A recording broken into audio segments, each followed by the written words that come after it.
হে hello everyone, কেমন আছো সবাই? আশা করছি সবাই ভালো আছো, সুস্থ আছো। আর আজকে আমি কোনো কন্ট্রোভার্সি ভিডিও করিনি। তার একটা কারণ হচ্ছে আজকে একটা জিনিস বানিয়েছি। তো যখন বানাচ্ছিলাম তো তখন ভীষণ হচপচ হয়ে গেছে ব্যাপারটা। মানে এদিকে রাতের ডিনারের মেনু করতে হচ্ছে, ওদিকে যেটা এক্সট্রা জিনিস বানিয়েছি সেইটা রয়েছে, এদিকে কাজের দিদি দুদিন আসেনি, বাসন বেসিনে ভর্তি হয়ে গেছে, একটু হচপচ হয়ে আছে। তখন ভিডিওটা করতে পারিনি। তো ওই জন্য ভাবলাম কি তাহলে চলো এখন এটা তোমাদের সাথে শেয়ার করি। আর এবং এই জিনিসটা বানাতে বানাতে আমি ম্যান্ডির একটা ভিডিও দেখছিলাম, ম্যান্ডির ব্লগ দেখছিলাম অ্যাকচুয়ালি। তো সেটা নিয়ে কালকে তোমাদের সাথে আলোচনা করবো, ঠিক আছে? ওটা নিয়ে আর আজকে এখন কিছু বলছি না, কারণ এখন অনেকটা রাত হয়ে গেছে। এবার রাতের রুটিটা করব। তো চলো তোমাদেরকে দেখাই যে কী কী আজকে করলাম। হচ্ছে কড়াইশুঁটি দিয়ে নতুন আলু, আলোতে আনি, এই দেখো কড়াইশুঁটি দিয়ে নতুন আলু দিয়ে আলুর দম করেছি, ঠিক আছে? আর রান্নাঘরে এই জন্য তো আমি রান্নার ভিডিও করতে পারি না, তার কারণ হচ্ছে লাইট খুব কম। আর একটা জিনিস যেটা দেখাচ্ছি সেটা হচ্ছে এইটা এইটা হচ্ছে বানিয়েছি সন্ধেবেলা, এইগুলো করেছি। তো রান্নাঘরটা ভীষণভাবে নোংরা হয়েছিল, তো সেই জন্য আর তোমাদের তখন আর ভিডিও করে দেখাতে পারিনি। তো এই পাটিসাপটাগুলো করেছি কারণ এইবারে পৌষ মাসে তো সংক্রান্তির দিন আমি দুধ পুলি করেছিলাম, ব্যাস ওই যা প্রথম পিঠে খাওয়া। তো তারপর ভাবলাম চলো আজ একটু পাটিসাপটা করি, কারণ এটা আমার সব থেকে প্রিয় জিনিস। আর এটা আমি করেছি হচ্ছে খোয়া ক্ষীর দিয়ে। তার কারণ হচ্ছে নারকোল দিয়ে করলে না, নারকোল আর চালের গুঁড়ো একসাথে করলে অম্বল হয়ে যায় বড্ড। তো ওই জন্য আমি খোয়া ক্ষীর দিয়ে করেছি, যাতে একদম অম্বল হয় না, একদম অম্বল হয় না। তো দুধ পুলিওটাও খোয়া ক্ষীর দিয়ে করেছিলাম, এটাও খোয়া ক্ষীর দিয়ে করেছি, কারণ নারকোল ওই কোরানোর ঝামেলা, তো ওই জন্য ওটা আমি করিনি। আর এখানে যে আটা মেখে রেখেছি, এই দেখো আটা মেখে রেখেছি, এটা হচ্ছে নুন, তেল আর গরম জল দিয়ে আটা মেখে রেখেছি, যাতে রুটিগুলো একদম সফট সফট হয়। আর এই রুটিটা আমি এখন করবো না, তার কারণ হচ্ছে এই দেখো চালের গুঁড়ো দেখবে, এই এতগুলো চালের গুঁড়ো রয়েছে এখনও, আর এক কৌটো ভর্তি। দাঁড়া এবার তোমাদেরকে ফ্রন্ট ক্যামেরা করবো। ওখানটায় নোংরাগুলো রেখেছি, তার কারণ হচ্ছে আবার রুটি ফুটি করবো, আবার নোংরা হবে। তো একবারে নোংরাগুলো নিয়ে এই ভেতরে রেখে দেবো, এটার ভেতরে রাখবো। কাল মাসি যদি কাল আসে তো ভালো, না কাল সকালে ময়লার বালতিতে ফেলবো। আজ বেসন টেসন সব পরিষ্কার করে মেজে টেজে নিয়েছি। আচ্ছা তোমাদের দেখাবো, ফ্রন্ট ক্যামেরা করে রান্না করে করে দেখছো জানলাটার অবস্থা। যেটা বলছিলাম, চালের গুঁড়ো এখনও আছে প্রায় আর এক কৌটো ভর্তি, ওটা হচ্ছে সেদ্ধ চালের গুঁড়ো। আমার বরকে চালের গুঁড়ো আনতে বলেছে, তো ওই তাল করেছে।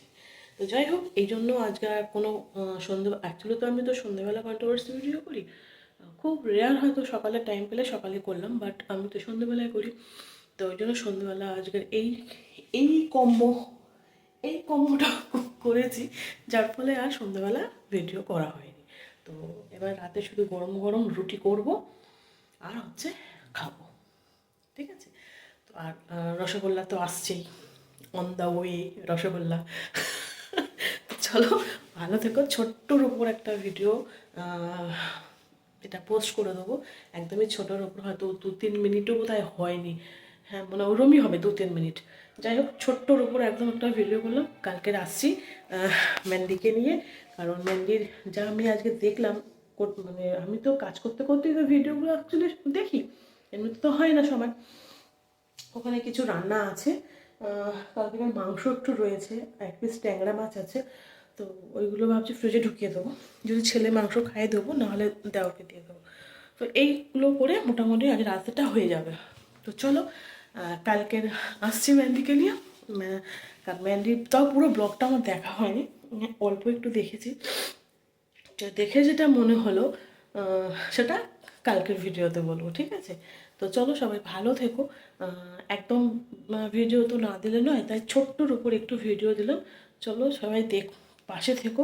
ভেবেছিলাম কড়াইশুঁটি দিয়ে আলুর দম করেছি, তার সাথে কড়াইশুঁটির কচুরি ভাবছিলাম করব, কিন্তু সত্যি কথা বলতে না, আমি না কড়াইশুঁটির কচুরি না, ওই সব ঘরে সবই ছিল, হিং টিং সবই ছিল, আমার না ওই একটা খেলেই না পেট ভরে যায় কড়াইশুঁটির কচুরি, আমার বড্ড পেটটা ফুলে ওঠে। তো ওই জন্য কড়াইশুঁটি কচুরি করলাম না। আর ছেলেও খেতে ভালোবাসে না, বড়ও ভালোবাসে না, বেকার হ্যাপা, তার থেকে কড়াইশুঁটির আলুর দম আর ওই রুটি থাক। পরোটা ছেলে বলছিল পরোটা, তাই বললাম আজ আর পরোটা খাস না, কারণ সন্ধ্যেবেলা চপ খেয়েছে ছেলে, তাই বললাম আজকে আর পরোটা খাস না, ওটা কালকে খাবি, এখন কাল করে দেবো। তো এই হচ্ছে আজকে সকালে পরোটা না, আজ সকালে রুটিই করেছি। তো দেখতে পাচ্ছেন মুখ টুকগুলো আমার কি অবস্থা, ফুলে। দেখবে একটা জিনিস তোমাদের দেখাই, এই দেখো, মানে এইদিকে যে দাঁতটা, মানে এই দুটো পাটির দাঁত যদি আমি একসাথে জড়ো করি, এই একটা টোপলা মতো হয়ে ফুলে উঠছে। এটা একটা ধরনের মনে হচ্ছে গ্ল্যান্ড ফুলেছে। তো এটা নিয়ে আমার এখনও ডাক্তার দেখানো হয়নি, বুঝতে পারছো? তো এই হচ্ছে ব্যাপার। তো চলো সবাই ভালো থেকো। ভাত বকলে বকে একটু টাইমটা বাড়ালাম, তার কারণ একদম ছোটো ভিডিও হয়ে যাচ্ছিলো। তো ভাবলাম একটু তোমার সঙ্গে একটু কথা বলি, ফোন আর কি ঘাঁটবো, ভালো লাগছে না, একই জিনিস। আর আজকে, আর তার থেকে বড় কথা, আজকে একটা সব থেকে ভালো দিন। আজকে শ্রী রামচন্দ্রের তার নিজস্ব জায়গায় তিনি ফিরেছেন।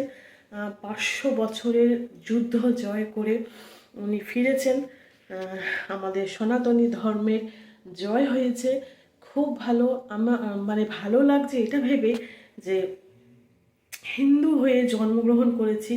না না, আমি এখানে ওসবের ব্যাপারে বলতে চাইছি না, আমি বলতে চাইছি যেখানে রামচন্দ্রের জন্ম, সেই জায়গা, সেই থেকে আবার তার সে ফিরে এসেছেন।